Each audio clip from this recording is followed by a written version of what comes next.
I'm here to share with you my recent makes, including this top, which almost made me want to quit sewing.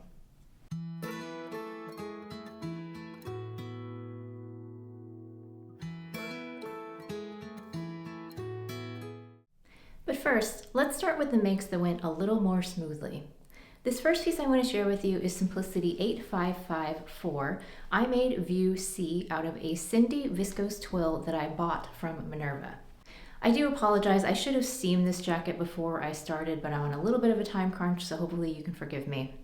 So I made a size 6 and I shortened the sleeves by 2.5 inches, which is a pretty standard adjustment for me in Big 4 patterns, and otherwise I did not make any other fit adjustments.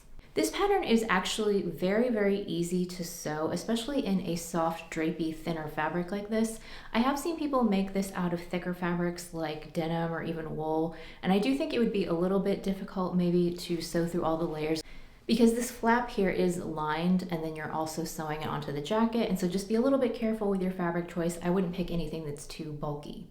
Now I did end up making life a little bit harder for myself because I decided that I wanted to finish the entire insides with Hong Kong seams. This is just some bias tape that I made out of some quilting cotton that was from my stash. And I did go ahead and I bound the facing here, and then I did all of the seams with this Hong Kong finish. It is actually really easy to sew a Hong Kong finish, but it's just time consuming. Because if you think about it, if you press your seams open like it is here, you actually end up sewing the same seam 5 times. Because you do your seam and then you stitch the binding to one side and then you have to turn it to the underneath and stitch that down in the ditch, and then you do the same for the other side. So a total of 5 passes for just one seam. Now the reason that I decided to go ahead and do the Hong Kong seaming is because I thought that this little black trench would be something that I would keep in my wardrobe for a really long time. And so I really wanted it to last and be nice for as long as possible, possibly even for the rest of my life. So I went ahead and did that extra step. And I'm really glad that I did because I think it makes a nice finish. Now I haven't actually worn this jacket yet. It only very recently started to warm up again after being very chilly at the start of May, but I'm looking forward to incorporating it into my wardrobe. I think it'll be a really nice light layer that I can throw on when the weather's even warmer, when you might just need to take a little bit of chill off your shoulders, like if you go into a building with air conditioning or something. I think it'll be perfect for that. I would have really liked to have made the longer knee-length version, but I did not have enough fabric. I originally bought this fabric from Minerva to make a pair of pants, but in the end I decided that I needed a jacket more than I needed another pair of pants, and I had to just work with the yardage that I had available to me. I would absolutely consider sewing this again in the longer length or maybe even the duster length because I do really like it. I think this pattern is fairly popular. I've seen several versions of it on YouTube and Instagram, so if you have a chance to pick up this pattern and you need a light jacket, I think that it's a really good one. This next make that I want to share is the Wardrobe by Me canvas jacket. Now I made this because I became obsessed with the idea of making the perfect workwear jacket. I looked at several patterns because there are quite a few on the market, and I settled on this one. I made the size 2 and I shortened the sleeves by 2.5 inches, but I did not make any other fit adjustments. This fabric was a leftover piece of stretch denim that I bought in 2017, and I made a pair of ginger jeans that did not end up fitting me very well, but I had just enough left over to make this jacket. I couldn't quite squeeze out all of the pieces, and so I did have to make a contrasting yoke, and I just used a fat quarter of cotton sateen that I had in my stash for the back yoke. Now I thought the drafting on this pattern was excellent, and I really like the fit of it and I like the style. I do think that some of the construction techniques were maybe a little bit unnecessarily bulky. For example, the way that they have you do the pockets, this part here is interfaced, and that just made it really thick and difficult to sew through. And they do actually mention in the instructions that you should hammer down the seams before you stitch them.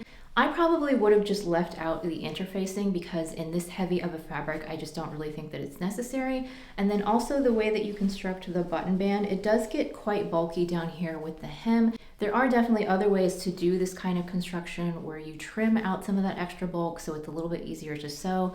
Other than that, I think that it's a really nice pattern. Oh, there was one other thing that I didn't really like. I do think that the cuffs are quite tight, and so I can't really pull the jacket off without undoing the buttons, and I find that a little bit annoying. I'm actually thinking about taking off the cuff buttons and just moving them a little bit to the edge so that I can have them a little bit looser so I can pull the jacket on and off without having to unbutton it. But besides that, I do really like the style. Now, funny thing, after I finished making this jacket, I told you I was obsessed with all these different patterns and trying to find the perfect workwear jacket.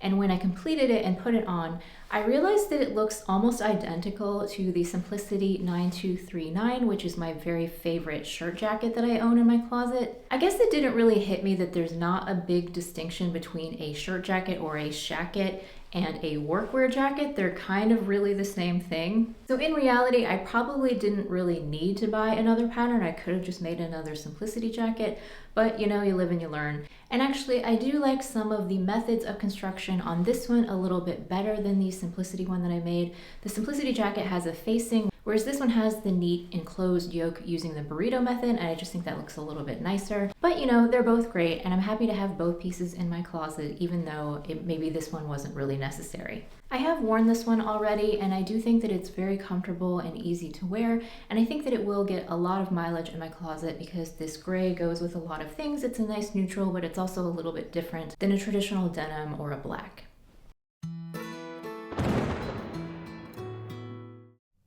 Now this last piece, I have a lot to say about it because it did cause me a fair amount of frustration. It's Simplicity 9749. This is a relatively new pattern that came out in their spring collection, and I made view C with the cutout. Now if you are a longtime viewer of my channel, you might be asking yourself, Sarah, why did you make this top? Don't you hate peplum tops? And the answer is, yes, I do. The reason that I made this top is because I bought the pattern because I actually was thinking that I wanted to make this into a tiered dress. So I would lengthen the peplum and then add another tier, and it would be a beautiful flowy spring dress. But before I put in all of the extra work to make the dress, I first decided to do a test top because I wasn't sure that I was going to like this triangle cutout. I just wanted to see the fit and how it looked on me, and I didn't want to just do a fit muslin out of an old bed sheet because what I really wanted for this is I wanted to assess the style and how it looked on my body. And when I make muslins out of bed sheets, it's just really, really difficult for me to get a sense of the style because everything looks bad in an old cotton bed sheet. Like, it just looks like you're wearing a bed sheet. So I went to Joann Fabrics and I bought this fairly inexpensive rayon linen blend. I think it's mostly rayon, like 85% rayon, 15% linen, something like that.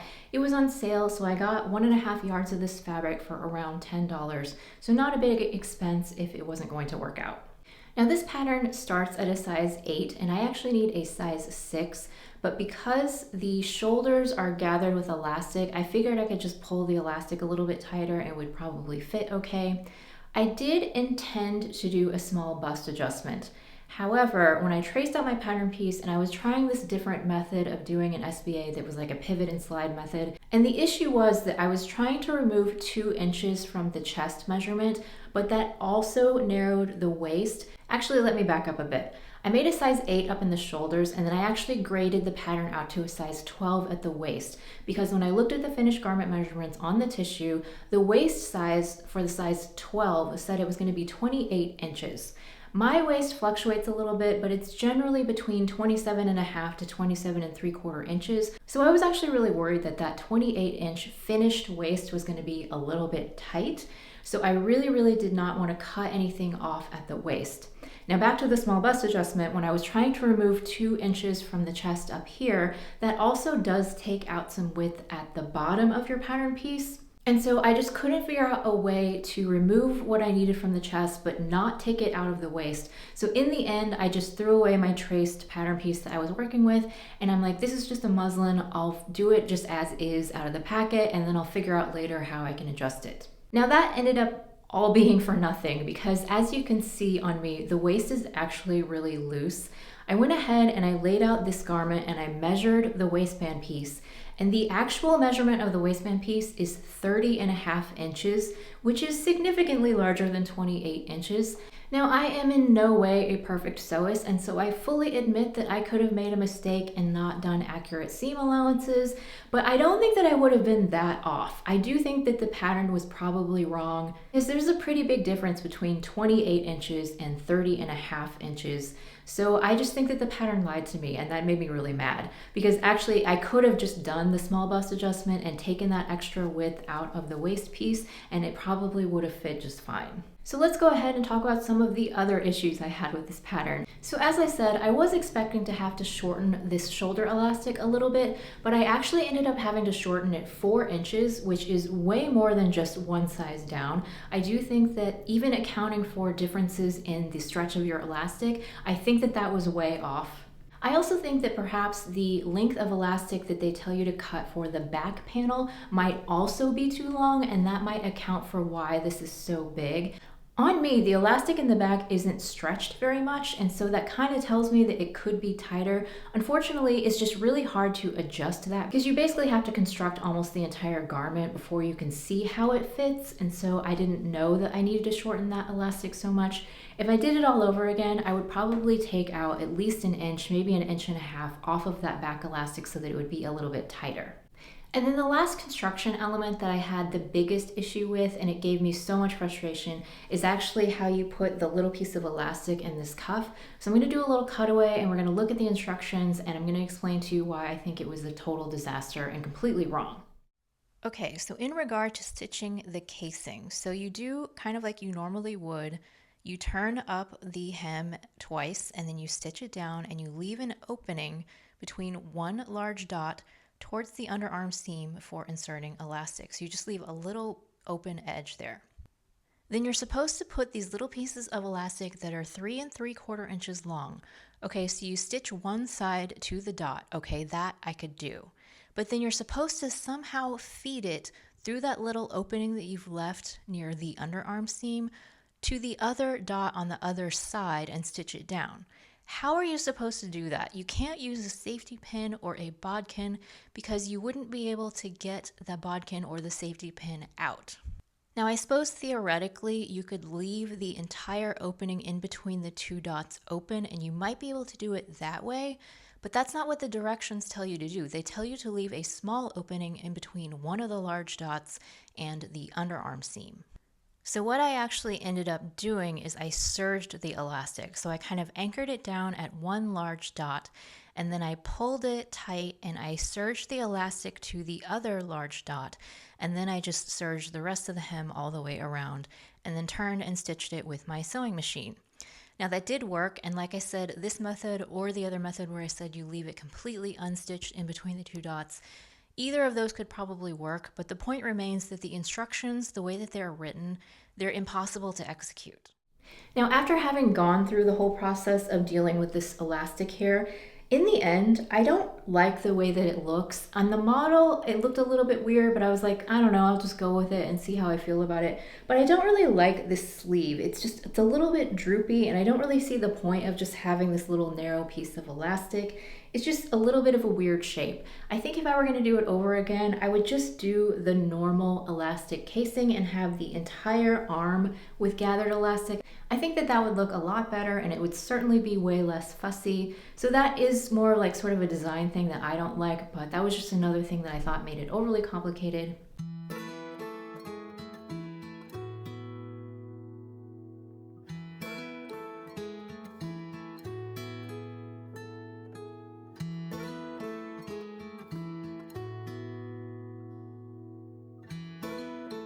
I can't remember if I said this already. I did shorten the sleeves 2.5 inches, so they are kind of the intended 3/4 length.